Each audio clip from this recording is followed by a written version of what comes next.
So today we're going to be using the Underglaze pens by Milton Bridge. So we've got a few different colours here. These are an earthenware glaze, so they're designed to go underneath a glaze, so we're going to put a clear glaze over the top of these. So we're going to be using the pens. We're also going to be using some of these little tips here. We can use them. This one's a very, very fine tip. This one here has a slightly larger tip. And we're going to be decorating this vase here. So it's just a bit of a project. I've just freehand drawn some of these designs just on here, but you could actually trace them on if you wanted to. It gives you a much sharper image.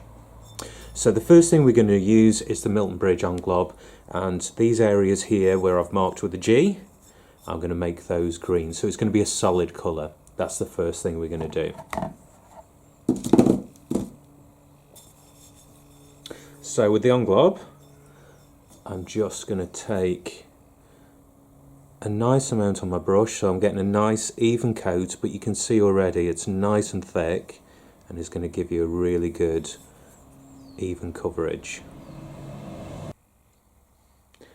So you can see now this Underglaze is completely dry. I can touch it and it's not going to come off, it's completely fine. So that means I can then start to use the next colour. So I'm going to use the red Underglaze pen. Remember, always give it a really good shake just to make sure that you've got all of that underglaze mixed up properly. Take top off, and I'm going to use the larger of these tips. Just going to place that over the top.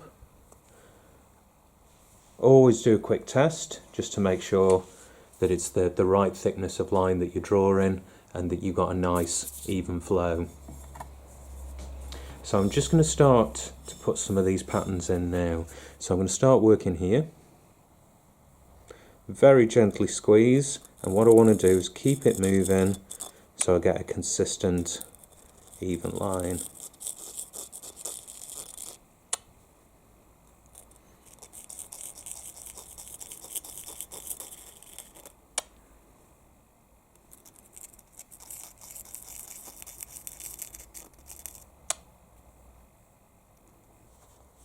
In the meantime, remember, take your tip off, give that a good wash out because otherwise it's going to get blocked up, and then put your lid back on your pen, stop it drying.